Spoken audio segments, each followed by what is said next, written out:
Isang mainit na pagbati po sa inyong lahat, mga kapuso at kapanalig sa bawat kwento ng buhay. Narito na naman po ang inyong lingkod, handang magbukas ng isang panibagong aklat na susubok sa tibay at pag-unawa ng ating mga puso. Gaano nga ba kabigat ang halaga ng isang yakap kumpara sa isang mansyon? At ano ang tunay na sukatan ng pagiging isang magulang? Ang salapi ba na kayang bumili ng lahat? O ang presensya na kayang maghilom ng sugat? Samahan niyo po akong tuklasin ang sagot sa kwentong ito. Ang katahimikan. Iyon ang unang bumati kay Dakila Ilustre sa kanyang pag-uwi.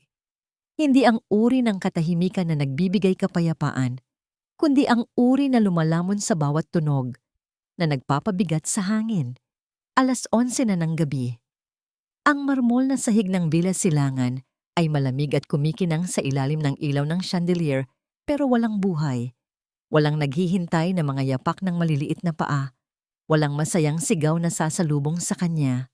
"Good evening, Sir Dax," bati ng head butler. Kinuha ang kanyang briefcase. Tumangulang si Dax.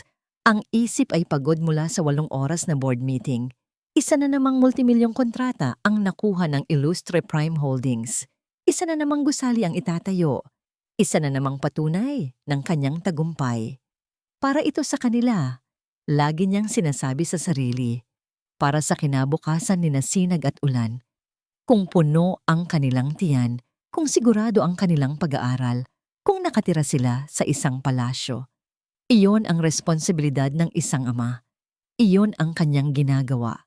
Ngunit habang umaakyat siya sa malawak na hagdanan, ang bawat hakbang ay umalingaw-ngaw na parang isang panunumbat. Naalala niya ang mga gabing sasalubong sa kanya, si Luningning sa may pinto. Ang yakap nito na kayang magpawis sa lahat ng pagod ng mundo. Ang halakhak nito na ginagawang tahanan ng bahay na ito. 6 na buwan na. 6 na buwan na siyang umuuwi sa isang museo ng mga alaala. Dumaan siya sa tapat ng kwarto ng kambal. Sarado ang pinto. Marahil ay mahimbing na ang tulog ng mga ito. Dediretso na sana siya sa kanyang home office para tapusin pa ang ilang papeles nang may marinig siyang isang mahinang tunog. Isang hikbi. Napahinto si Dax. Nakiramdam. Mula sa ilalim ng pinto ng kwarto ng mga bata, may isang manipis na sinag ng ilaw mula sa isang night lamp. At muli, ang hikbi. Mahina, pigil, ngunit puno ng sakit. Dahan-dahan, itinulak niya ang pinto. Kaunti lang, sapat para sumilip. Ang nakita niya ay isang eksenang humiwa sa kanyang puso. Nakatayo ang night lamp sa isang mesa. Nagbibigay ng malambot na liwanag sa silid. Si Ulan ay nasa kanyang kama. Balisa ang tulog. May butil ng pawis sa kanyang noo. Sa kabilang kama, si Sinag ay nakabaluktot. Ang maliliit niyang kamay ay nakakuyom sa kumot. At sa sahig, sa pagitan ng dalawang kama, nakaupo si Biyaya. Ang kanilang yaya. Nakasandal ang likod nito sa kama ni Sinag. Ang kaliwang kamay niya ay marahang humahaplos sa buhok ni Ulan, habang ang kanang kamay naman ay nakapatong sa likod ni Sinag. Tinatapik ito ng may ritmong pampatulog. Nakapikit ang mga mata ni Biyaya. Ang mukha ay nagpapakita ng pagod. Ngunit may isang maliit na ngiti sa kanyang mga labi. Isang ngangiting payapa. Kumakanta siya. Isang oyayi, isang awiting pambayan mula sa probinsya. Ang tinig niya ay halos isang bulong lang, pero sapat na para punuin ang kwarto ng init at kapanatagan. Ang init na matagal nang nawala sa tahanang ito. Napatitig si Dax, hindi siya makagalaw. Sa loob ng 6 na buwan, abala siya sa pagtatayo ng isang imperyo para sa kanyang mga anak. Ibinigay niya ang lahat, ang kanyang oras, ang kanyang lakas, ang kanyang pag-iisip. Pero ang yakap sa gitna ng gabi, ang awit na nagtataboy sa mga bangungot, ang kamay na pumapahid sa luhang hindi niya nakikita. Ibang tao ang gumagawa. Isang babaeng hindi niya halos kilala, isang babaeng binabayaran niya para mag-alaga, ang siyang gumaganap sa papel na tinalikuran niya. Dahan-dahan niyang isinara ang pinto, maingat na walang malikhang ingay. Sumandal siya sa pader ng pasilyo. Ang dilim ay tila yumayakap sa kanya. Ang bigat sa kanyang dibdib ay hindi na dahil sa pagod. Ito ay isang bagay na mas malalim. Isang bagay na matagal na niyang tinatakasan. Ang katotohanan, pera ang kayang ibigay niya. Mga laruan, mga damit, isang mansyon. Pero ang kailangan pala ng kanyang mga anak sa gitna ng gabi ay isang ina o isang ama. Isang presensya na hindi niya maibigay. Sa loob ng 6 na buwan, sino nga ba talaga ang naging ama sa kanila? Bago pa man sumikat ang araw sa Marangyang Villa Silangan, gising na si Biaya Perez. Para sa kanya, ang umaga ay hindi nagsisimula sa sikat ng araw, kundi sa tahimik na paghahanda habang ang buong bahay ay natutulog pa. Ang unang hininga ng umaga sa kusina ay para sa kanya lamang. Ang mahinang ugong ng ref, ang amoy ng kapeng unti-unting kumukulo, ang malamig na sahig sa kanyang mga paa. Dito, sa katahimikan na ito, siya ay si Biyaya, hindi si Yaya. Isang babaeng may sariling mga pangarap at mga pasanin.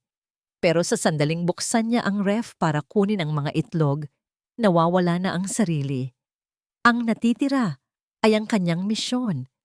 2 itlog para kay Sinag, scrambled, walang sibuyas dahil ayaw nito sa lasa. 2 itlog para kay Ulan, sunny side up. Dapat ay tostado ang gilid at malabnaw pa ang pula. Alam niya ito, gaya ng pagkaalam niya sa paboritong kulay ni Sinag at ang paboritong laruan ni Ulan.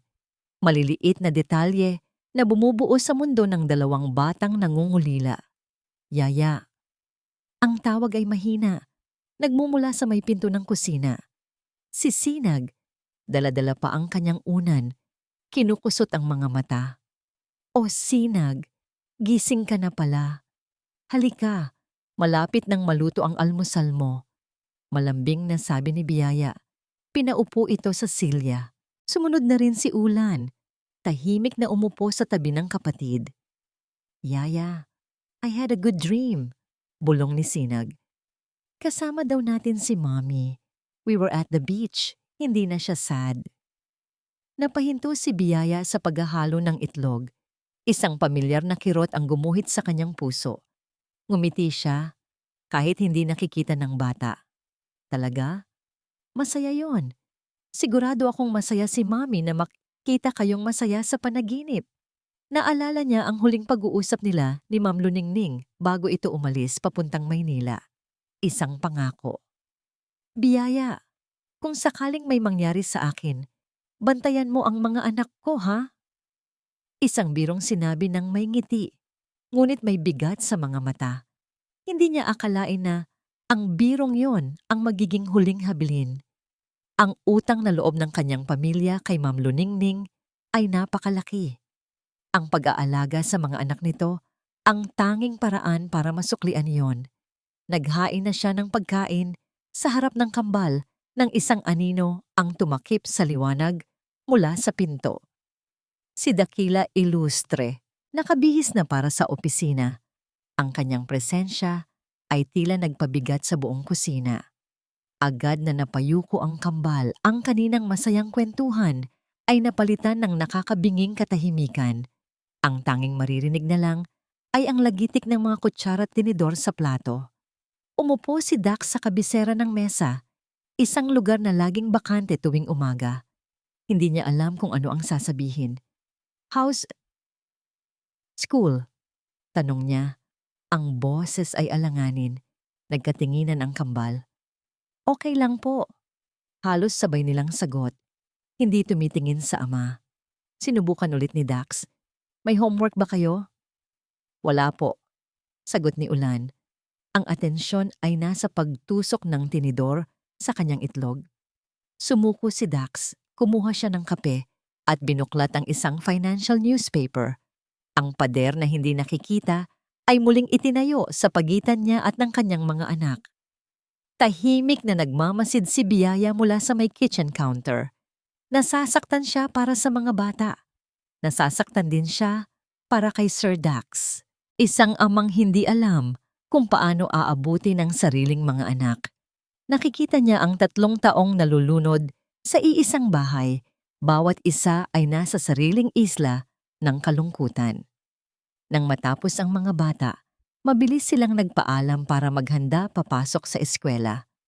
Naiwan sa malaking mesa sina Dax at Biyaya kasama ang katahimikang mas maingay pa kaysa sa anumang sigaw. Ibinaba ni Dax ang kanyang dyaryo. Tumingin siya ng diretso kay Biyaya. Ang kanyang mga mata ay seryoso, tila sinusuri ito. Biyaya, simula niya, ang boses ay formal at may bigat. Yung kagabi, at itong almusal, bakit mo ginagawa ang mga ito? Nagulat si Biyaya sa tanong, yumuko siya ng bahagya. Trabaho ko po, sir. Umiling si Dax. Hindi. Ang trabaho mo ay maging yaya. Ang pag-upo sa sahig hanggang madaling araw, ang pag-alam kung anong itlog ang gusto nila. Wala yan sa kontrata mo. Nakatayo si Biyaya sa gitna ng malawak na kusina. Ang kanyang pagyuko ay tila isang baluti. Laban sa titig ni Dakila Ilustre, ang tanong nito ay nakabitin sa hangin, malamig at mabigat. Huminga ng malalim si Biyaya bago itaas ang kanyang paningin. Ang mga mata niya ay hindi nagpapakita ng takot, kundi ng isang bagay na mas malalim, isang kalmadong kalungkutan. Sir, sagot niya, ang boses ay mahinahon ngunit matatag. Kasi po, kailangan ng mga bata ng nanay sa gabi. Simple lang ang mga salita. Walang panunumbat. Walang paghingi ng dagdag na bayad o pagkilala. Isa lang itong simpleng paglalahad ng katotohanan.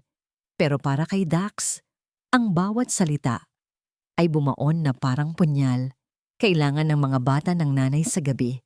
Ang katotohanan iyon ay isang sampal na gumising sa kanya mula sa 6 na buwang pagkakatulog. Hindi siya nakasagot. Tumalikod na lamang siya at naglakad paalis. Dala-dala ang bigat ng mga salitang iyon na umalingaw-ngaw sa kanyang isipan buong araw. Sa opisina, sa gitna ng mga meeting, naririnig niya ang boses ni Biyaya. Habang pumipirma ng mga kontrata, nakikita niya ang imahe ng kanyang mga anak na yakap-yakap ng kanilang yaya. Kinabukasan, may ginawa siyang hindi niya nagawa. Sa loob ng 6 na buwan, kinansela niya ang kanyang 5:00 ng hapon meeting. Family matters, sabi niya sa kanyang sekretarya na hindi makapaniwala. Umuwi siya ng maaga. Naabutan niyang naglalaro sa hardin ng kambal kasama si Biyaya. Sa unang pagkakataon, sinubukan niyang sumali, pero ang bawat galaw niya ay alanganin. Ang bawat salita ay pilit. Hindi niya alam ang mga laro. Hindi niya alam kung paano sila patawanin. Nang gabing iyon, siya ang pumasok sa kwarto ng mga bata para magpatulog. Kumuha siya ng isang libro mula sa estante. Isang classic novel, isang bagay na akala niya ay educational. Pagkatapos ng 5 minuto, si Sinag ay humihikab na sa pagkabagot. Si Ulan naman ay nakatulog na, hindi dahil sa kwento, kundi sa pagod. Isa na namang kabiguan, ang rurok ng lahat ay dumating kinabukasan, sa kalagitnaan ng pinakamahalagang shareholder meeting ng taon. Nasa gitna si Dax ng isang presentasyon tungkol sa quarterly earnings nang mag-vibrate ang kanyang telepono. Isang unregistered number. Hindi niya pinansin. Nag-vibrate ulit. At ulit. "Excuse me for a moment," sabi niya sa board. May halong inis na sinagot niya ang tawag. "Hello, is this the father of Ulan Ilustra?" Tanong ng isang babae sa kabilang linya. "This is St. Michael's Academy. Your son collapsed. He has a very high fever." Bumagsak ang mundo ni Dax. Ang mga numero sa screen, ang mga mukha ng board members, ang bilyon-bilyong pisong pinag-uusapan, lahat ay naglaho. "I'm on my way," sabi niya. At tumakbo palabas ng conference room, iniwan ang lahat na natigilan. Ang biyahe papuntang ospital, ang pinakamahabang biyahe sa buhay niya. Ang bawat preno, bawat pulang ilaw ay isang torture. Ang paulit-ulit sa isip niya, "Patawarin niyo ako. Patawarin mo ako, Luningning." Pinabayaan ko sila. Pagdating niya sa emergency room, halos mabaliw siya sa paghahanap. At doon, sa isang sulok, nakita niya sila. Si Ulan ay nakahiga sa isang kama. May nakakabit na IV drip sa kamay.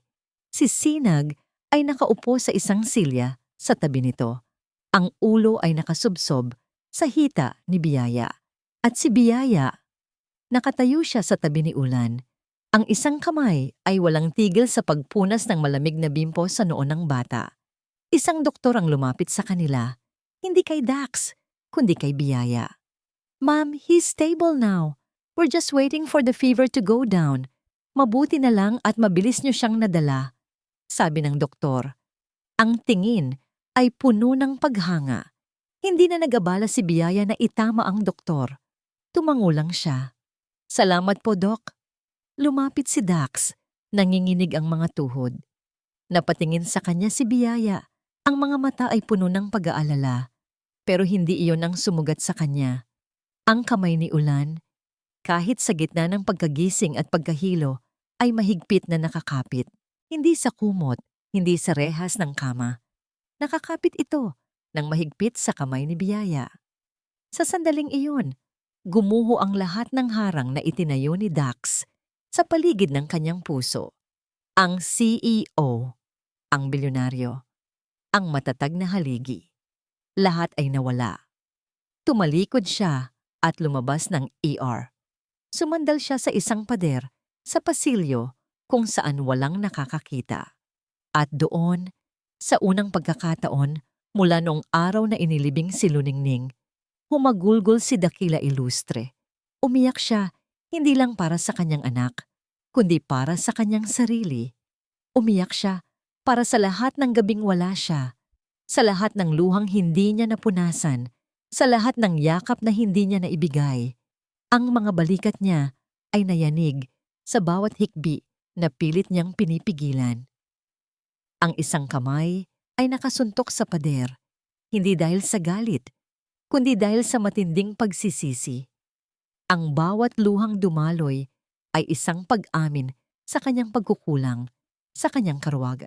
Sa gitna ng kanyang pagluluksa, isang tunog ang pumunit sa katahimikan ng pasilyo, ang marahang kalansing ng takong sa sahig. "Dax?" Isang boses na pamilyar, malamig at matamis. Dahan-dahan siyang lumingon. Mabilis niyang pinunasan ang kanyang mga pisngi, pilit na ibinabalik ang maskara ng isang CEO, ang maskara ng isang lalaking hindi nasisira. Nakatayo sa harap niya si Marahuyo Soliman, ang pinsan ng kanyang yumaong asawa. Perpekto ang ayos ng buhok, suot ang isang mamahaling bestida, tila hindi man lang pinagpawisan sa init ng Maynila. Ang kanyang muka ay nagpapakita ng perpektong timpla ng pag-aalala. "Marahuyo," hirap na sabi ni Dax. Ang boses ay paos dahil sa pag-iyak. "Anong ginagawa mo rito? Anong nangyari sa mga bata?" Tanong nito. Ang mga mata ay puno ng kunwaring awa. Nilalampasan ang kanyang tanong. "Tumawag ang tita mo. She was hysterical." "Ulan daw? Nasa ospital?" Tumango si Dax, hindi makahanap ng mga salita. "Si Ulan, mataas ang lagnat." "Oh my God!" Lumapit si Marahuyo, hinawakan ang braso ni Dax. Ang kanyang hawak ay magaan, pero para kay Dax, ito ay isang panghihimasok sa kanyang pribadong sandali. "I came as soon as I heard." "Huwag kang mag-alala, Dax. Nandito na ako. I'll take care of everything." Ang mga mata ni Marahuyo ay lumampas sa balikat ni Dax, tumagos sa salamin ng pinto ng ER. Nakita niya ang eksenas sa loob. Nakita niya si Ulan na nakahiga. Nakita niya si Sinag na nakasandal sa isang babae. At nakita niya si Biyaya. Hawak-hawak pa rin ang kamay ni Ulan, nakakapit ng mahigpit sa kamay ni Biyaya. Ang ngiti ng pag-aalala sa mukha ni Marahuyo ay bahagyang nanigas. Ang kanyang mga mata, na kanina'y puno ng pakikiramay, ay bahagyang kuminipot habang tinititigan ang eksena sa loob. Nakita niya ang pagod sa mukha ng yaya, ngunit ang mas nakita niya ay ang tiwala sa hawak ng bata. Isang koneksyon, isang pwestong hindi para sa kanya. Sino ang babaeng yan? Tanong ni Marahuyo. Ang boses ay naging kasing talim ng yelo. Nawala na ang lahat ng bakas ng pag-aalala. Hindi agad nakasagot si Dax. Ang tingin niya ay bumalik sa loob ng ER. Sa mata niya, ang tanong ay hindi tungkol sa pangalan o posisyon. Ang tanong ay tungkol sa kung sino si Biyaya sa buhay ng mga anak niya. At ngayon, alam na niya ang sagot. Siya si Biyaya. Sagot ni Dax, ang boses ay mahina ngunit malinaw. Ang yaya ng mga bata. Tumawa ng bahagya si Marahuyo, isang tawang pilit at walang saya.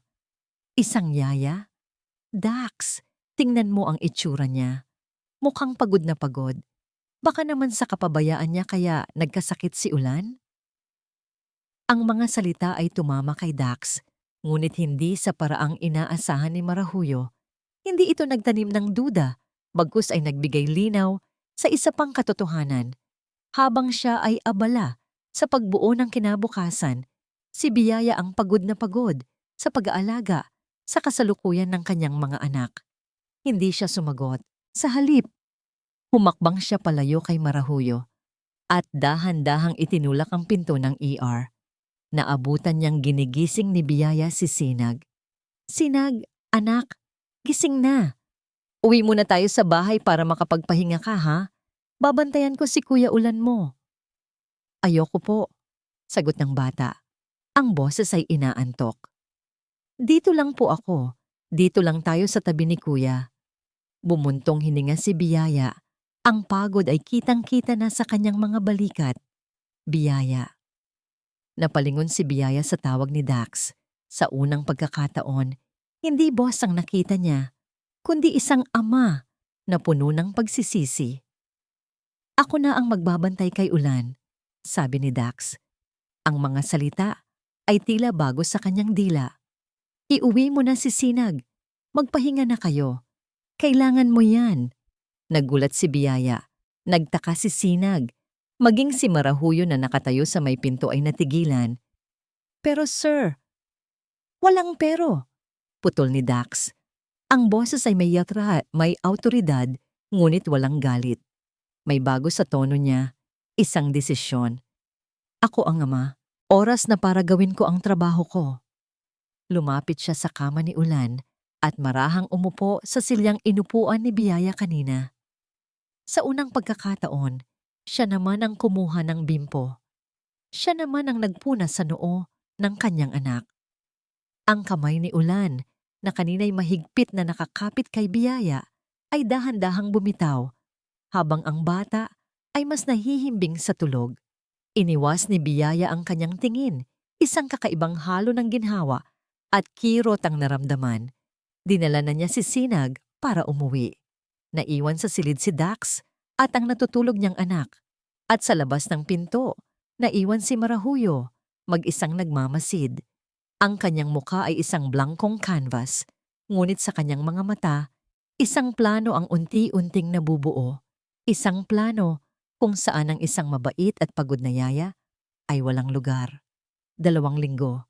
2 linggo nang hindi tumutuntong si Dakila Ilustra sa opisina. Sa unang pagkakataon sa kanyang buhay, nag-file siya ng indefinite leave. Ang Ilustra Prime Holdings, ang imperyong binuo niya, ay pansamantala niyang ipinagkatiwala sa kanyang COO. Ang bagong imperyo niya ngayon ay ang Villa Silangan, isang teritoryong hindi niya kabisado, puno ng mga patakarang hindi niya alam. Ang mga umaga niya ay hindi na nagsisimula sa stock market report, kundi sa tunog ng mga cartoon sa TV. Sinubukan niyang siya na ang maghatid sa kambal sa eskwela. Sa unang araw, nalimutan niya ang baon ni Sinag. Sa ikalawang araw, na late sila dahil hindi niya mahanap ang paboritong medyas ni Ulan. Yaya Biyaya knows where it is, sabi ni Ulan.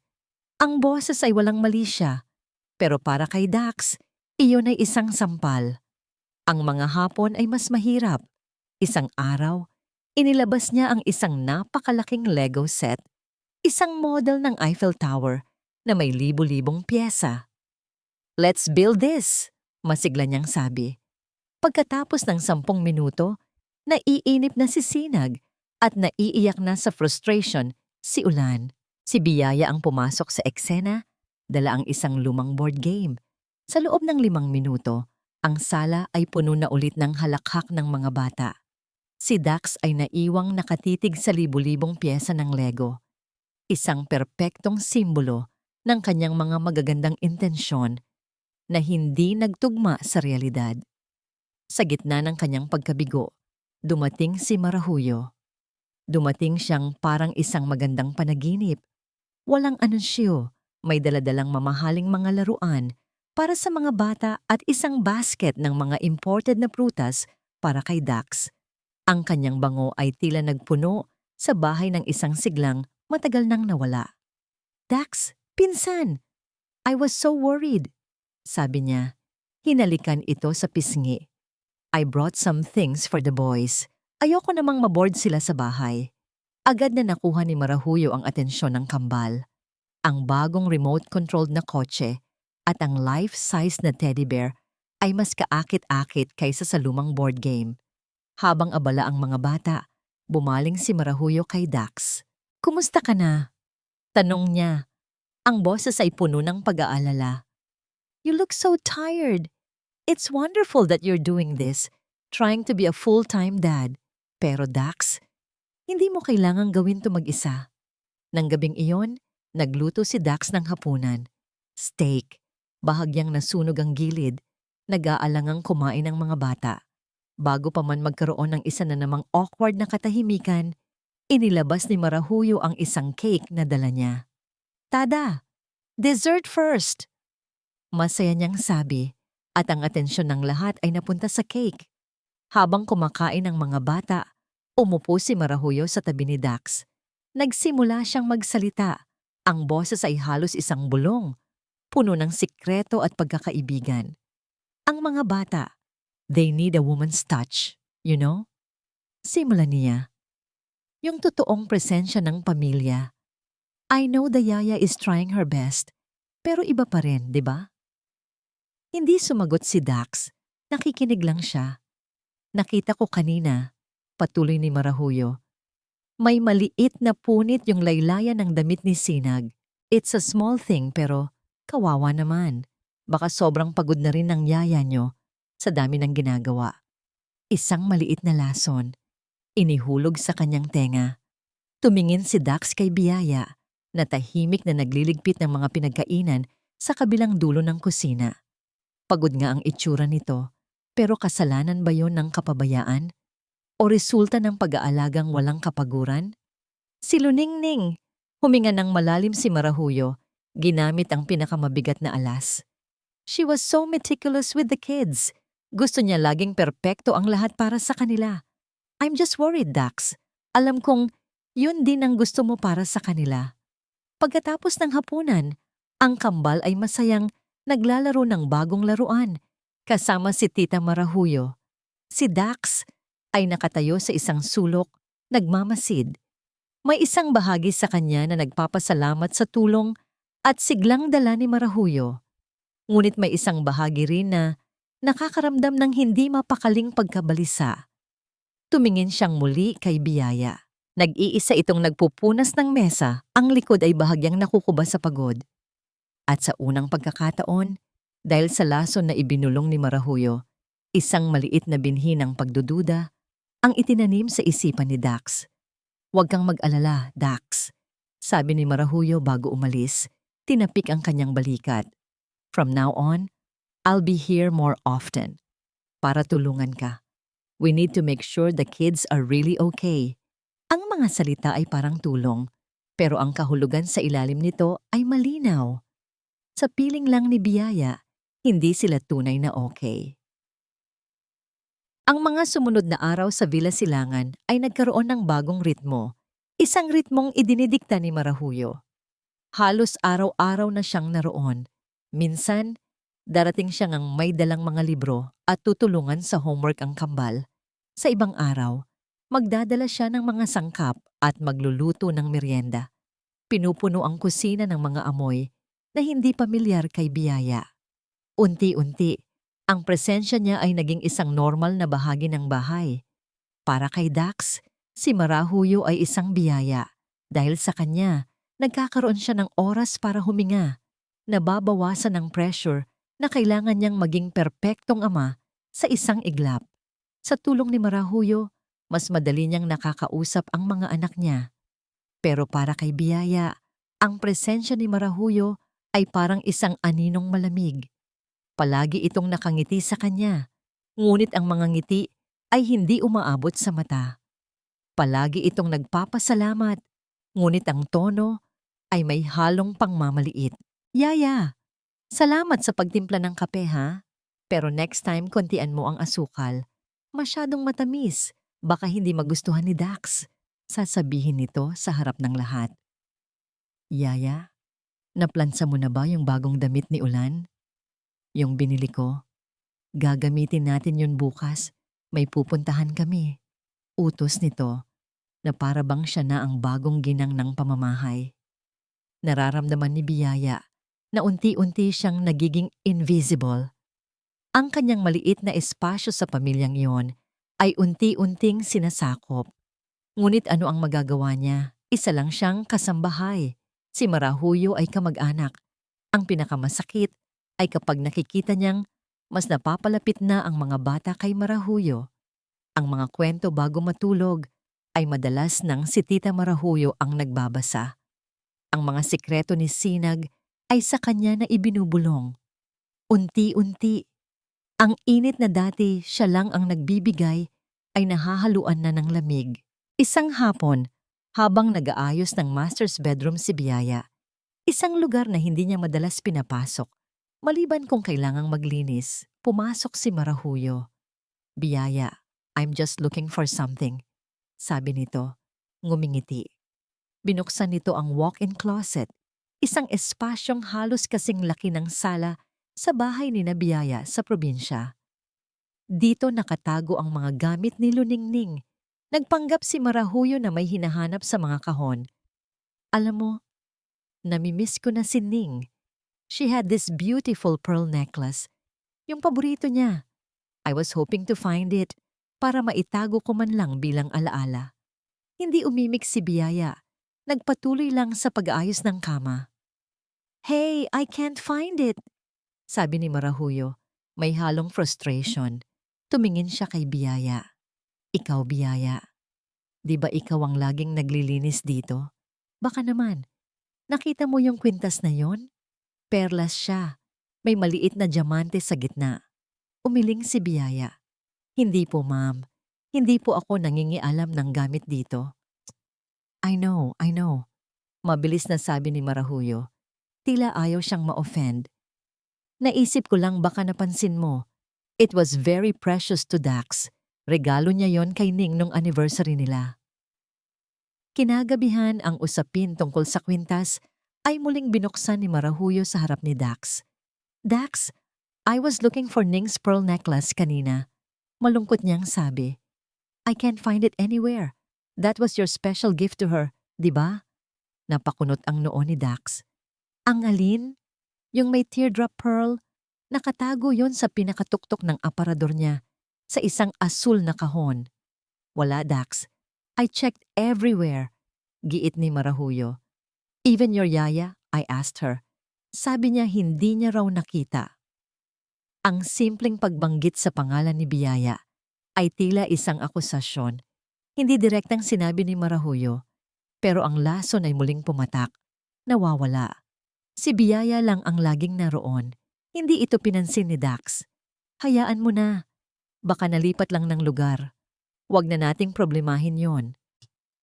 Pero ang duda, kahit gaano kaliit, kapag naitanim na ay nagsisimulang mag-ugat. Kinabukasan, habang naghahanda si Biyaya para umuwi sa kanilang staff house sa likod ng mansyon, pinahinto siya ng head butler. Biyaya, pinapatawag ka ni Sir Dax sa kanyang opisina. Sabi nito, ang mukha ay seryoso. Kinabahan si Biyaya. Ano na naman kaya ito?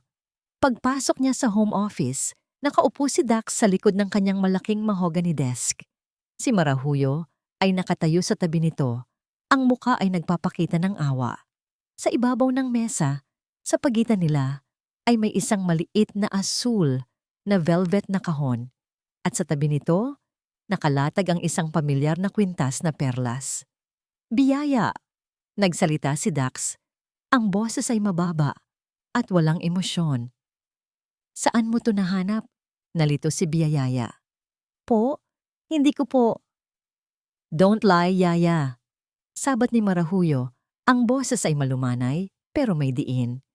The butler found it sa ilalim ng kama mo. Parang bombang sumabog sa loob ng silid ang mga salita ni Marahuyo sa ilalim ng kama mo. Ang hangin ay tila naubos sa baga ni Biyaya. Nanlamig ang kanyang mga kamay at paa. Tumingin siya mula sa kwintas, papunta kay Marahuyo na may nag-aala ng ekspresyon at huli kay Dax. Hinihintay niya ang reaksyon ni Dax. Umaasa siyang makikita sa mga mata nito ang pagdududa, hindi sa kanya, kundi sa sitwasyon. Umaasa siyang sasabihin nito. Imposible. Umaasa siyang ipagtatanggol siya nito. Ngunit ang nakita niya ay isang mukhang pagod, gulong-gulo, at higit sa lahat, bigo. Biyaya. Muling nagsalita si Dax. Ang boses ay may mas mabigat ngayon. Isuli mo na lang sana. Hindi na natin kailangang palakihin to. Ibibigay ko pa rin naman ang sahod mo. Ang bawat salita ay isang dagok. Hindi siya tinanong kung ginawa niya. Hindi siya binigyan ng pagkakataong magpaliwanag. Ang hatol ay naibigay na. Sir, nagsimulang manginig ang boses ni Biyaya. Hindi ko po alam kung paano napunta yan doon. Maniwala po kayo sa akin. Yaya, please, malumanay na sabat ni Marahuyo. Lumapit ito at hinawakan ang braso ni Biyaya na para bang inaalo ito. Naiintindihan namin. Mahirap ang buhay. Marahil ay natukso ka lang. Walang may gustong ipahiya ka. Isinasauli mo lang naman. 'Di ba? Ang pagiging maunawain ni Marahuyo ang mas lalong nagdiin kay Biyaya sa sitwasyon. Ginawa siyang mukhang kaawa-awa at desperada. Ang pagtanggi niya ay magmumukha lang na isang kasinungalingan. Tumingin siyang muli kay Dax, nagmamakaawa. Sir Dax, kilala niyo po ako. 6 na buwan. Wala po akong kinuha kahit isang sentimo. Para ko na pong mga anak sina Sinag at Ulan, hindi ko po magagawa ito. Sa pagbanggit sa pangalan ng mga bata, isang bahid ng emosyon ang gumuhit sa mukha ni Dax. Isang saglit na pag-aalinlangan, ngunit mabilis itong pinatay ni Marahuyo. Dax, huwag na nating pahirapan pa si Biyaya. The important thing is, naibalik na ang kwintas ni Ning. Let's just move on. Moving on, ang terminong ginamit. Pero ang ibig sabihin nito ay, tapusin na ang usapan, paalisin na si Biyaya. Naramdaman ni Biyaya ang pagod na bumalot sa kanyang buong katawan. Isang pagod na hindi pisikal, kundi emosyonal. Pagod na siyang magpaliwanag. Pagod na siyang magmakaawa para sa isang bagay na hindi naman niya ginawa. Ang pinakamasakit ay ang makita ang kawalan ng tiwala sa mukha ng taong nagsisimula na sana niyang respetuhin. Ang katahimikan ni Dax ang kanyang naging sentensya. Tumulo ang mga luha ni Biyaya. Hindi dahil sa takot na mawalan ng trabaho, kundi dahil sa sakit ng pagtataksil. Yumuko siya, tinalikuran ng mesang may kwintas, at tinalikuran ng 2 taong humusga sa kanya. Sige po, sabi niya, ang boses ay baasag. Aalis na po ako. Wala nang iba pang sinabi. Lumabas siya ng opisina. Ang bawat hakbang ay parang may bigat na 1 tonelada. Sa kanyang paglabas, nasalubong niya ang kambal, masayang tumatakbo papasok. Yaya! Yaya! Sigaw ni Sinag. Tita Marahuyo said we're going to the toy store tomorrow. Huminto si Biyaya. Lumuhod siya para maging kapantay ng mga bata. Pinunasan niya ang kanyang mga luha bago pa man nila makita. Hinaplos niya ang pisngi ni Sinag, pagkatapos ay ang buhok ni Ulan. Sinubukan niyang magsalita, pero walang boses na lumabas. Niyakap na lang niya sila nang mahigpit. Inamoy niya ang buhok nila. Sa huling pagkakataon, isiniksik niya sa kanyang alaala ang pakiramdam ng maliliit na bisig na nakapulupot sa kanyang leeg. Magpakabait kayo, ha? Yun lang ang naibulong niya bago sila binitawan at nagmamadaling naglakad palayo. Naiwang nagtataka ang kambal. Yaya, where are you going? Tanong ni Ulan. Pero hindi na lumingon si Biyaya. Dahil kung lilingon siya, baka hindi na niya kayaning umalis. Sa loob ng opisina, nakaupo pa rin si Dax. Nakatitig sa kwintas, pero hindi iyon ang nakikita niya. Ang nakikita niya ay ang luha sa mga mata ni Biyaya. Ang narinig niya ay ang pagbasag ng boses nito. At sa unang pagkakataon, isang napakalaking pagdududa ang gumapang sa kanyang puso. Tama ba ang ginawa niya? Ang pag-alis ni Biyaya ay hindi isang malakas na pagsabog. Ito ay isang tahimik na pagkawala. Walang sigawan, walang iyakan na narinig ng lahat. Umalis lang siya. Dala ang isang maliit na bag na parang isang aninong naglaho sa sikat ng hapon. Ngunit ang katahimikang iniwan niya ay mas malakas pa kaysa sa anumang sigaw. Nagsimula ito sa hapagkainan. Dax, I cooked your favorite, Bistek Tagalog. Masayang sabi ni Marahuyo, inilalapag ang pagkain sa mesa. And for the boys, chicken nuggets. Si Dax ay pilit ng ngumiti. Ang kambal ay tahimik na umupo. Ang mga mata ay malungkot. Where's Yaya? Tanong ni Ulan. Tinutusok-tusok lang ng tinidor ang kanyang pagkain. Oo nga, Papa. Segunda ni Sinag. Sabi niya, she will read us a new story tonight. Nagkatinginan si Dax at Marahuyo. Si Marahuyo ang unang sumagot. Ang boses ay malambing at puno ng pag-unawa. Sweethearts, Yaya Biyaya had to go home to the province. Biglaan. May sakit daw ang nanay niya. Paliwanag niya, isang perpektong kasinungalingang madaling paniwalaan ng mga bata. But don't worry. Tita Marahuyo is here. I can read you 100 stories. Hindi iyon gumana. Walang ganang kumain ng kambal. Ang dating masayang hapunan ay naging isang pilit na seremonya. Ang gabi ang pinakamasama. 9:00, oras na para matulog. Si Dax ang naghatid sa kanila sa kwarto. Si Marahuyo ay sumunod, dala ang isang bagong libro. I don't like that story, sabi ni Sinag, nakasimangot. Yaya Biyaya promised to read the one about the firefly. Wala si Yaya Biyaya. Matigas na sabi ni Dax. Ang pasensya ay unti-unti nang nauubos. I want Yaya, sigaw ni Ulan. At sa unang pagkakataon, sa loob ng maraming linggo, nagsimula itong umiyak.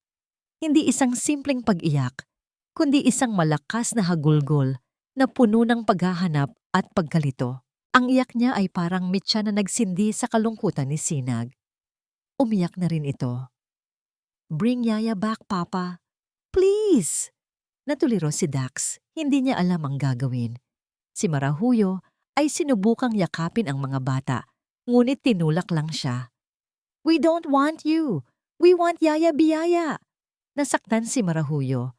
Tumingin siya kay Dax, naghihintay na disiplinahin ito ang mga anak. Ngunit si Dax ay nakatayo lang doon, paralisado. Pinakikinggan ang pangalan ni Biyaya na paulit-ulit na isinisigaw ng kanyang mga anak. Kinailangan ng halos 2 oras bago tuluyang mapagod at makatulog ang kambal mula sa pag-iyak. Naiwan si Dax na nakaupo sa sahig sa pagitan ng 2 kama. Ang eksaktong pwesto kung saan niya unang nakita si Biyaya. Ngayon, ang pwestong yon ay malamig at bakante. Dax, they're just kids. They'll get used to it. Sabi ni Marahuyo mula sa may pinto. Sinisubukang pag-aani ng sitwasyon. Get used to it? Bumaling si Dax sa kanya. Ang mga mata ay nanlilisik sa galit. Isang galit na hindi niya alam kung para kanino. Sa mga anak niya, kay Marahuyo o sa sarili niya. Marahuyo, For 6 months, she was their mother every night. How can they just get used to her being gone? It's for the best, Dax. Giit ni Marahuyo. She was a thief. Was she? Tanong ni Dax, ang boses ay mapanuri. Natigilan si Marahuyo. Anong ibig mong sabihin? The necklace was under her bed. Paano mo nalaman kung saan nakatago ang kwintas sa aparador ni Luningning? Tanong ni Dax. Ang tanong ay simple pero matalim. You said you were looking for it everywhere, pero noong sinabi ko kung nasaan hindi ka na nagulat. Of course not! Kasi nga, hinanap ko na doon at wala. Mabilis na depensa ni Marahuyo, pero ang kanyang mga mata ay bahagyang kumislap sa nerbiyos. Hindi na nagsalita si Dax, pero ang binhi ng duda na itinanim ni Marahuyo laban kay Biyaya ay nagsisimula ng mamatay. At isang bagong binhi, mas malaki at mas nakakatakot, ang nagsisimulang tumubo sa lugar nito.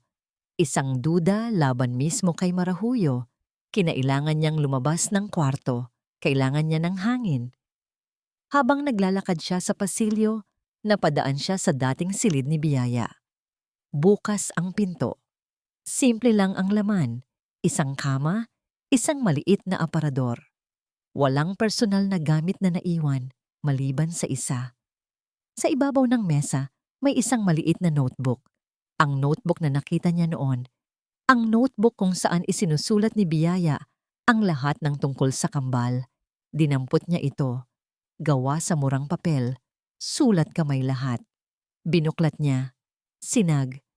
Ayaw ng sibuyas. Paboritong kulay, asul.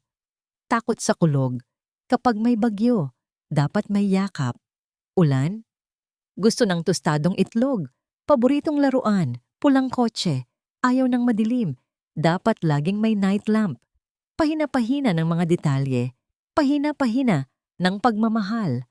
Nakarating siya sa huling pahina na may sulat. Isinulat siguro ito kamakailan lang. Paano kung kailangan kong umalis? Paano na sila? Isinara ni Dax ang notebook. Ang bigat nito sa kanyang kamay ay parang bigat ng buong mundo. Ang isang magnanakaw ba ay mag-aalala ng ganito? Ang notebook ni Biyaya ay naging sentro ng mundo ni Dax. Hindi niya ito binitawan. Dinala niya ito sa kanyang opisina at ikinulong ang sarili. Binasa niya ang bawat salita, paulit-ulit, na para bang sa pagitan ng mga letra ay makikita niya ang katotohanang pilit niyang tinatakasan. Ang bawat detalye tungkol sa kanyang mga anak na nakasulat doon ay isang sampal sa kanyang pagiging ama. Mga bagay na dapat siya ang nakaalam. Mga takot na dapat siya ang nag-alis. Mga pangarap na dapat siya ang nakikinig. Ang tanong ay bumalik sa kanya. Ang isang magnanakaw ba ay mag-aalala ng ganito? Ang sagot ay isang malinaw at masakit na hindi. Kinailangan niyang malaman ang totoo. Hindi na para kay Biyaya, kundi para sa kanyang sarili. Para sa kapayapaan ng kanyang konsensya. Tumawag siya sa head butler, ang taong sinabi ni Marahuyo na nakahanap ng kwintas. Mang Berto? Sabi ni Dax sa telepono. Ang boses ay kalmado, ngunit may bigat. Gusto kong maging tapat ka sa akin. Nung araw na yon, sino ang nagsabi sa iyo na tingnan ang ilalim ng kama ni Biyaya? Nag-atubili ang matanda sa kabilang linya. Sir, si Mama Rahuyo po. At nung tiningnan niyo, nandoon na agad? Opo, sir. Pag-angat ko po ng kutsyon, nandoon na agad sa gilid. Parang inilagay lang doon. Mahinang sagot ni Mang Berto. Tila natatakot. Iyon na ang kumpirmasyong kailangan ni Dax. Ang lahat ay isang malaking kasinungalingan.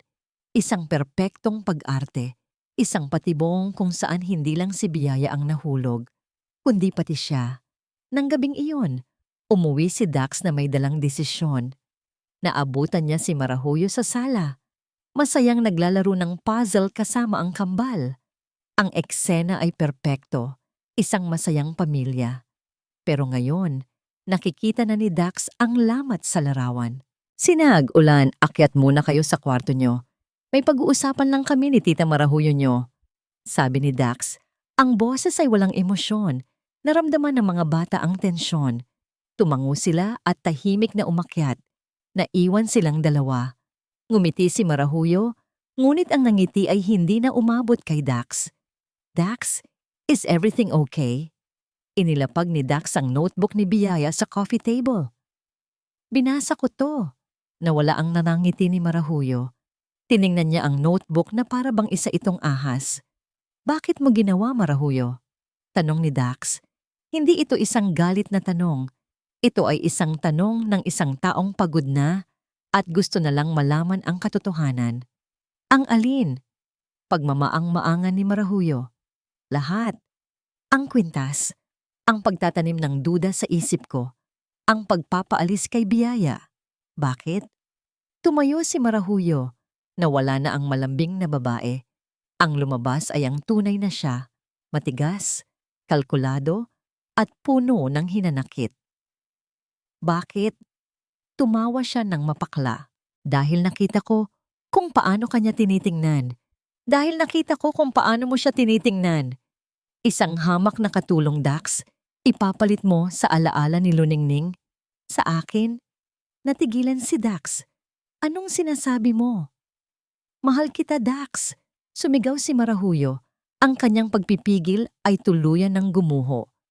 Noon pa, bago pa man dumating si Luningning sa buhay mo, ako dapat ang nasa pwesto niya. Ako dapat ang asawa mo, ang ina ng mga anak mo. Pero pinili mo siya. At kahit ngayong wala na siya, mas pipiliin mo pa ang isang katulong kaysa sa akin. Ang bawat salita ay isang revelasyon na hindi inaasahan ni Dax. Ang lahat ng kabaitan, ang lahat ng tulong, lahat ay may kapalit. Lahat ay parte ng isang desperadong plano. Wala kang karapatan, mahinang sabi ni Dax, umiling-iling. Wala kang karapatang gamitin ang mga anak ko para sa mga pansarili mong hangarin.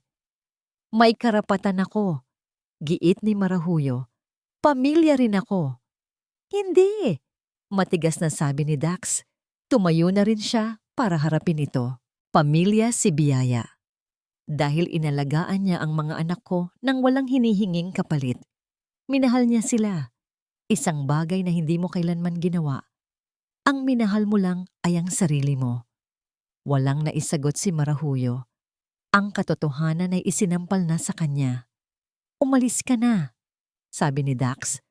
Ang boses ay pinal at malamig. Umalis ka na sa bahay ko at huwag ka nang babalik.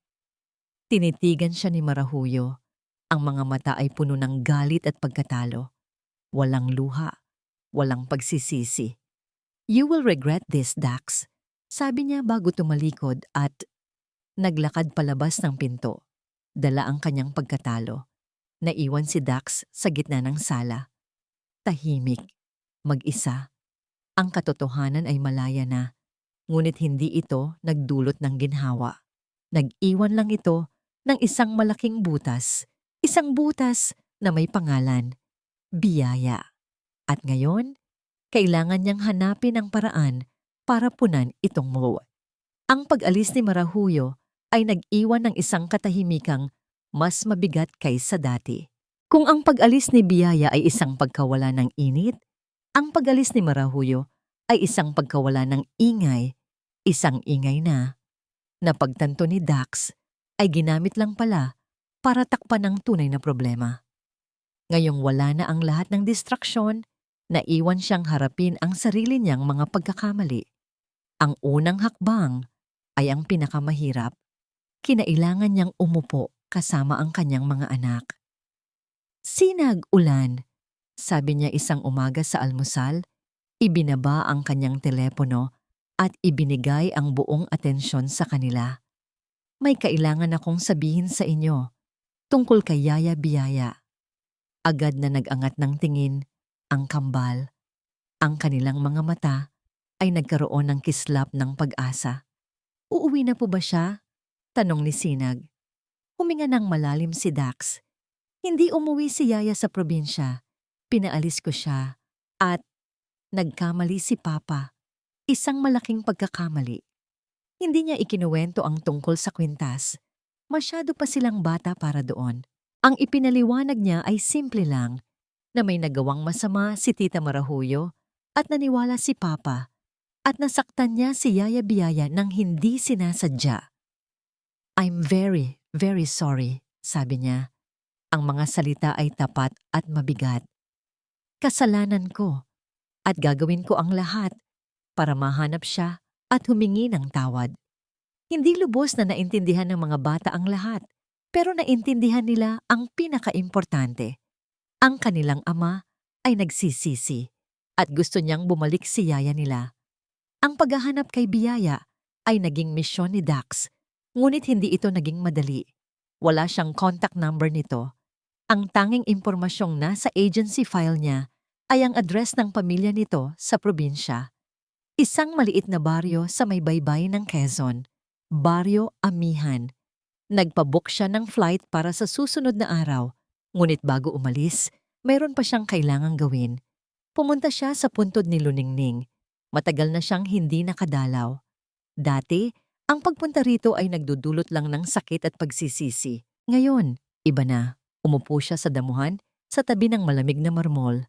"Ning," bulong niya. "I'm sorry, I messed up. Big time. I thought building a bigger company, earning more money, was my way of loving you, of loving our sons. I was wrong." Tumingala siya sa langit. "I hid behind my work. I was a coward. Natakot akong harapin ang sakit ng pagkawala mo. Natakot akong harapin ang mga anak natin. Dahil sa mga mata nila, nakikita kita." Isang luha ang pumatak sa kanyang pisngi. Pero may isang taong hindi natakot. Inalagaan niya sila. Minahal niya sila tulad ng pagmamahal mo. At anong ginawa ko? Itinaboy ko siya. Hinayaan kong masira ang tiwala niya. Huminga siya ng malalim. Ang hangin ay tila nagpapagaan sa kanyang dibdib. Hindi ko alam kung mapapatawad niya ako, Ning. Hindi ko alam kung babalik pa siya. Pero susubukan ko. For the boys and for me. Oras na para maging ama na kailangan nila. Ang amang gusto mong makita sa akin. Nang umagang iyon, sa unang pagkakataon, umalis si Dax sa sementeryo na hindi dala ang bigat ng nakaraan, kundi ang pag-asa para sa hinaharap. Kinabukasan, habang nasa eroplano siya papuntang Quezon, binuklat niyang muli ang notebook ni Biyaya. Sa huling pahina, may nakita siyang isang maliit na sulat sa gilid na hindi niya napansin noon. Isang pangalan at isang numero. Aling Teresita. Kapitbahay. Ito na marahil ang kanyang pag-asa. Ang Baryo Amihan ay ibang-iba sa Alabang.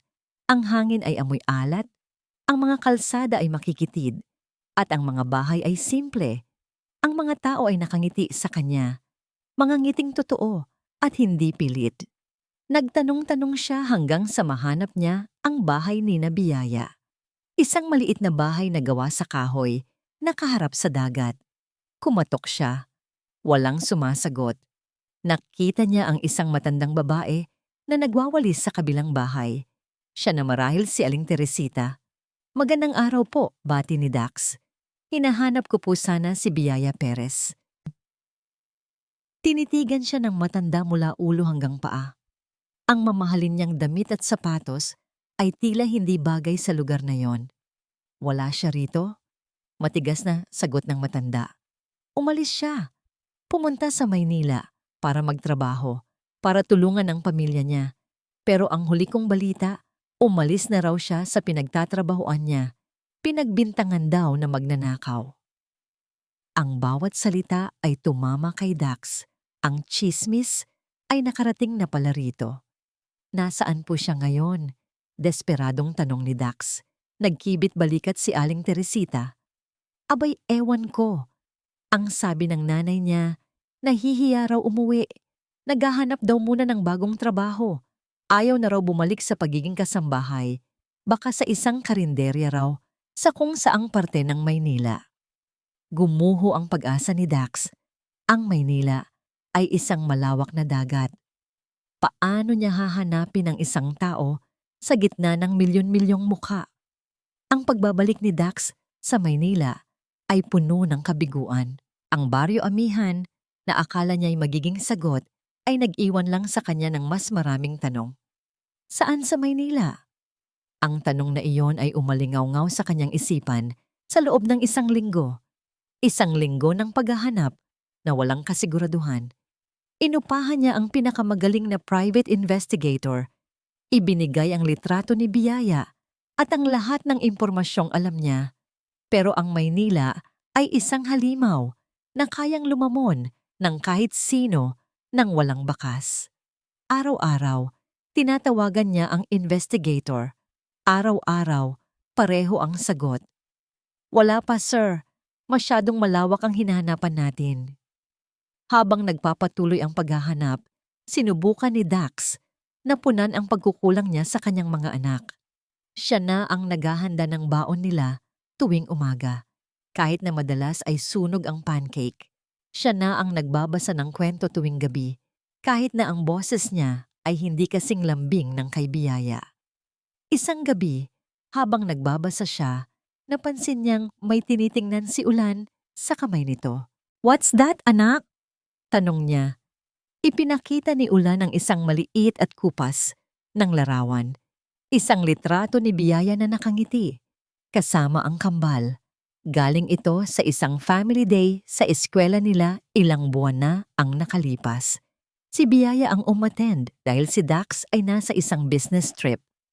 "I miss her, Papa," mahinang sabi ni Ulan. Niyakap ni Dax ang kanyang anak. "Me too, anak. Me too." Samantala, sa isang maingay at magulong distrito ng Quiapo, si Biyaya Perez ay nagpupunas ng mga mesa. Nakatagpo siya ng trabaho sa isang maliit na karinderya. Ang sahod ay maliit. Ang trabaho ay walang katapusan. Mula 5:00 ng umaga hanggang 10:00 ng gabi, siya ay naguhugas ng plato, nagsiserve ng pagkain at naglilinis ng sahig. Ang kanyang mga kamay, na dati sanay sa pag-aalaga, ay ngayoy magaspang at laging amoy mantika. Umuupa siya sa isang maliit na kwarto kasama ang 3 pang babae. Masikip, mainit at maingay. Pero para sa kanya, ito ay isang kanlungan. Isang lugar kung saan walang nakakakilala sa kanya. Isang lugar kung saan hindi siya ang yaya na pinagbintangang magnanakaw. Ang sakit ng nangyari ay dala-dala pa rin niya. Tuwing gabi, bago matulog, naiisip niya ang kambal. Kumusta na kaya sila? May nagbabasa ba sa kanila ng kwento? May nakakaalam ba na ayaw ni Sinag ng sibuyas? Ang pag-aalala ay isang pisikal na sakit sa kanyang dibdib. Nahihiya siyang umuwi sa probinsya. Ayaw niyang harapin ang kanyang ina na dala-dala ang kahihiyan. Ipinangako niya sa sarili na mag-iipon siya ng kaunti, sapat para makapagsimula ng maliit na negosyo bago siya bumalik. Isang hapon, habang nagsiserve siya ng pananghalian, isang pamilya ang pumasok sa karinderya. Isang ama, isang ina at isang batang lalaki na halos kasing edad ni Ulan. "Daddy, I want that one," sabi ng bata. Tinuturo ang adobo. Ngumiti ang ama. "Okay anak, anything for you." Napahinto si Biyaya. Isang pamilyar na kirot ang gumuhit sa kanyang puso. Ang simpleng eksenang yon, isang pamilyang masaya at buo, ay isang bagay na parang napakalayo na sa kanya. Nagpatuloy siya sa pagtatrabaho, pilit na iwinawaksi ang lungkot. Ngunit sa pagod ng kanyang katawan at sa ingay ng paligid, ang tanging nagpapatatag sa kanya ay ang alaala ng 2 batang minahal niya na parang sarili niyang anak. Hindi niya alam kung magkikita pa sila, pero sa kanyang puso, sila pa rin ang kanyang Sinag at Ulan. Sa kabilang banda ng lungsod, sa isang marangyang opisina, nakatanggap ng tawag si Dax. "Sir," sabi ng investigator, "may lead na kami. Isang babae na nagtatrabaho sa isang karinderya sa Quiapo. Kamukha niya ang nasa litrato." Napatalon ang puso ni Dax. Saan? Saan eksakto? Ibinigay ng investigator ang pangalan at address ng karinderya. Aling Nena's Eatery. I'm on my way, sabi ni Dax. Kinuha ang susi ng kanyang kotse. Pagkatapos ng ilang linggo ng paghahanap sa isang dagat ng mga estranghero, sa wakas, may nakita na siyang isang isla. Ang biyahe papuntang Quiapo ay parang isang panaginip para kay Dax. Ang karaniwang traffic ng Maynila na dati kinaiinisan niya ay hindi na niya napapansin. Ang tanging nasa isip niya ay ang address, Aling Nena's Eatery. Ipinark niya ang kanyang mamahaling sasakyan, ilang kanto ang layo. Alam niyang masyado itong agaw pansin. Naglakad siya sa masisikip na eskinita. Ang amoy ng usok, pagkain at pawis ng mga tao ay bumalot sa kanya. Ito ay isang mundong napakalayo sa kanyang air-conditioned na buhay. At pagkatapos, nakita niya ito. Isang maliit na karinderya. Simple, ngunit puno ng tao. Aling Nena's Eatery. Huminto siya sa kabilang kalsada, nagtago sa likod ng isang poste.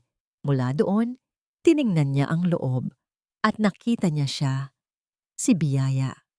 Nakatali ang buhok, suot ang isang simpleng t-shirt at apron. Pagod ang kanyang mukha, mas payat siya kaysa dati. Ang kanyang mga kilos ay mabilis at sanay, nagliligpit ng mga plato, nagpupunas ng mesa, tumatanggap ng bayad. Hindi na siya ang yaya na may malambot na mga kamay.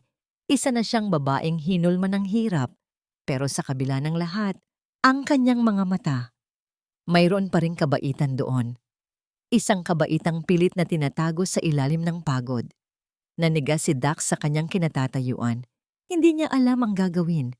Ano ang sasabihin niya? Sorry? Gaano kababaw ang salitang yon kumpara sa sakit na idinulot niya? Sa loob ng karinderya, naramdaman ni Biyaya na parang may nakatingin sa kanya. Lumingon siya sa labas, sa kalsada. May nakita siyang isang lalaking pamilyar ang tindig, ngunit mabilis din itong nawala sa gitna ng mga dumadaan. Ipinagkibit balikat na lang niya ito. Marahil ay guni-guni lang dahil sa pagod. Nagpa siya si Dax. Hindi niya ito kayang gawin sa gitna ng maraming tao. Kailangan niyang hintayin ang tamang pagkakataon. Nag-abang siya. Naghintay siya ng ilang oras. Naghintay siya hanggang sa mag-alas 10 ng gabi. Hanggang sa magsara ang karinderya at isa-isa nang umalis ang mga empleyado. Si Biyaya ang huling lumabas. Naglalakad siyang mag-isa sa isang madilim na eskinita papunta sa tinitirhan niya. Dahan-dahang sumunod si Dax. Biyaya. Ang tawag ay mahina lang, halos isang bulong. Ngunit para kay Biyaya, ang boses na yon ay umalingaw-ngaw na parang kulog. Napahinto siya. Dahan-dahan siyang lumingon. At sa ilalim ng isang nag-iisang ilaw ng poste, nakita niya si Dakila Ilustre. Ang unang pumasok sa isip ni Biyaya ay takot. Baka may ginawa na namang masama si Marahuyo. Baka may iba na namang ibinibintang sa kanya. Agad siyang umatras. Anong kailangan niyo, sir? Tanong niya. Ang boses ay nanginginig. Biyaya, please, huwag kang matakot, sabi ni Dax. Itinaas ang kanyang mga kamay para ipakita na wala siyang masamang intensyon. Nandito ako para mag-usap. Wala na po tayong kailangang pag-usapan. Mabilis na sagot ni Biyaya. Tumalikod na para umalis. Tungkol sa kwintas, sabi ni Dax, pinipigilan siya sa pamamagitan ng kanyang mga salita. Alam ko na ang totoo. It was Marahuyo. She set you up. Alam kong wala kang kasalanan. Muling huminto si Biyaya, ngunit hindi siya lumingon. I'm sorry, sabi ni Dax. Ang mga salita ay puno ng pagsisisi. Walang araw na hindi ko pinagsisihan ang ginawa ko. Ang hindi man lang kita pinakinggan, ang hindi kita pinagkatiwalaan. I was a fool, Biyaya, a coward. At dahil sa akin, nandito ka ngayon. Tumulo ang mga luha ni Biyaya. Ang lahat ng sakit, ng galit, ng pagod na kinimkim niya sa loob ng maraming linggo ay nagsimulang lumabas. Madaling sabihin yan ngayon, sabi niya. Ang boses ay basag. Pero alam niyo po ba ang hirap na dinanas ko? ang kahihiyan, ang takot. Alam niyo po ba kung anong pakiramdam na itakwil ka ng mga taong pinaglingkuran mo ng tapat? Humarap siya kay Dax. Ang mga mata ay puno ng luha at sakit. Ang pinakamasakit, sir, ay hindi ang mawala ng trabaho.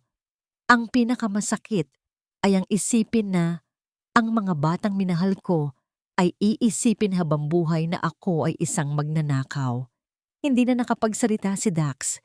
Tinanggap niya ang bawat salita, bawat patak ng luha bilang kanyang parusa. Tama siya. Deserve niya ang lahat ng iyon. I know. Bulong niya. Alam kong walang halaga ang sorry ko. Pero nandito ako para hilingin sa'yo. Biyaya, please. Bumalik ka na. Umiling si Biyaya. Hindi na pwede. Nasaktan na ako. Ayoko nang bumalik doon. Hindi para sa akin. Mabilis na sabi ni Dax. Para sa kanila. Para kina Sinag at Ulan. Hinahanap kanila. Araw-araw. Gabi-gabi. Kailangan kanila, Biyaya. Mas kailangan kanila kaysa sa akin. Dito na tuluyang gumuho ang depensa ni Biyaya. Ang pagbanggit sa pangalan ng kambal ay ang kanyang kahinaan. Kailangan nila ng isang ina. Patuloy ni Dax. Ang sarili niyang boses ay nagsisimula na ring manginig. At sa loob ng 6 na buwan, ikaw yon. Ikaw ang naging nanay nila noong wala ako. Please, huwag mong hayaang pati ikaw ay mawala sa kanila. Naiwan silang dalawa sa gitna ng eskinita. Isang mayamang lalaking nagmamakaawa at isang mahirap na babaeng hawak sa kanyang mga kamay ang kapangyarihang magpatawad. Ang desisyon ay nasa kanya na. Hindi sumagot si Biyaya ng gabing iyon sa Quiapo. Tinalikuran lang niya si Dax at tahimik na naglakad pabalik sa kanyang inuupahang kwarto. Buong gabi siyang hindi nakatulog. Ang isip niya ay naglalaban. Ang sakit ng nakaraan, laban sa pangungulila, sa 2 batang walang kamuwang-muwang. Kinabukasan, sa loob ng Villa Silangan, muling bumalik ang malamig na umaga. Nasa hapagkainan sina Dax, Sinag at Ulan, walang nagsasalita. Nakatingin lang ang mga bata sa kanilang mga pinggan. Hindi na nagpilit si Dax na pasiyahin sila. Nauunawaan na niya ang bigat ng kanilang kalungkutan. Isang mahinang katok ang narinig mula sa likod na pintuan, ang pintuang dati laging dinadaanan ni Biyaya. Napakunot ang noo ni Dax. Tumayo siya para buksan ito. At doon, nakatayo sa labas, dala ang kanyang maliit na bag ay si Biyaya. Walang sinabi si Dax. Isang malalim at nakagiginhawang paghinga lang ang kumawala sa kanyang dibdib. Ang ngiti sa kanyang mga labi ay hindi pilit, kundi isang purong pasasalamat. Binuksan niya ng malawak ang pinto. Pasok ka, mahinang sabi ni Dax. Pagpasok ni Biyaya sa kusina, natigilan ang kambal. Para bang nakakita sila ng isang panaginip na naging totoo. Yaya? Bulong ni Ulan, hindi makapaniwala. Yaya, Biyaya! Sigaw ni Sinag. Sabay silang tumakbo palapit sa kanya. Nabitawan ni Biyaya ang kanyang bag at mabilis na lumuhod sa sahig. Sapat lang para salubungin ang mahigpit na yakap ng 2 bata. Yaya, you came back! Akala namin hindi ka na babalik. Umiiyak na, sabi ni Ulan. Isinusob-sob ang muka sa balikat ni Biyaya. Nandito na ako mga anak, bulong ni Biyaya. Ang kanyang sariling mga luha ay umaagos habang hinahaplos ang buhok ng kambal. Hindi ko kayo pwedeng iwan. Mahal na mahal kayo ni Yaya. Mula sa di kalayuan, nakatayo si Dax. Pinagmamasdan ang muling pagkabuo ng kanyang pamilya. Hindi siya nagsalita. Hinayaan niyang sakinin ng mga bata ang sandaling iyon. Ito ang patunay ng kanyang pagkakamali at ito rin ang simula ng kanyang pagbawi. Lumipas ang mga buwan at malaki ang nagbago sa Villa Silangan. Ang mansyon na dati tahimik ay napuno na ng ingay. Ang ingay ng buhay. Hindi na nag-iisang nag-aalaga si Biyaya. Tuwing umaga, kasama na niya si Dax sa kusina. Hindi man marunong magluto ang CEO, siya naman ang tagahiwa ng mga sangkap. Madalas pang nagkakamali sa pag-abot ng asukal at asin na ikinatawan ng kambal.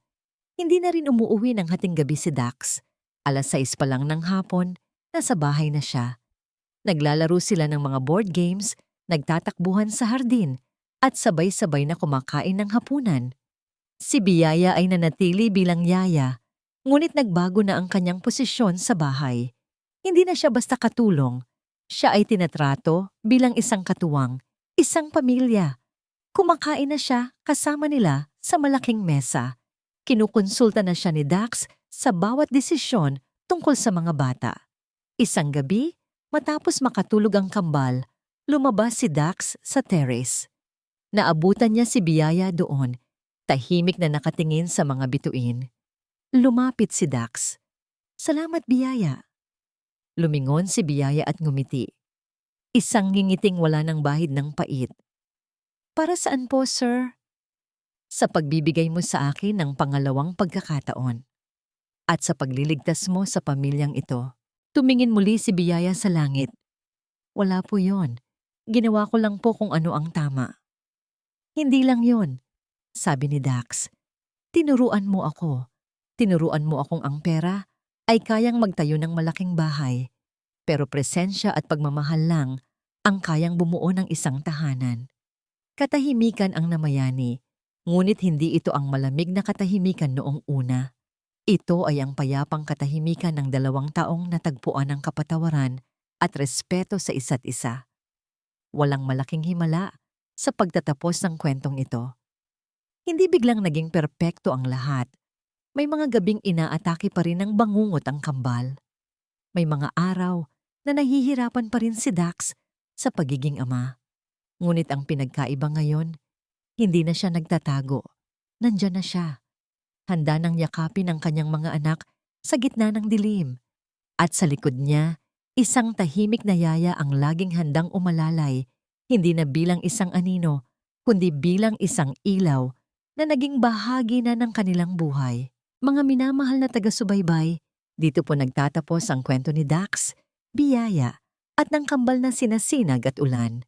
Sa kwentong ito, natutunan natin na ang tunay na sukatan ng pagiging isang magulang ay hindi nasusukat sa halaga ng salaping na ibibigay, kundi sa oras at atensyong inilalaan. Ang pera ay kayang bumili ng kaginhawaan, ngunit hindi nito kayang bilhin ang init ng isang yakap o ang kapayapaan sa puso ng isang bata.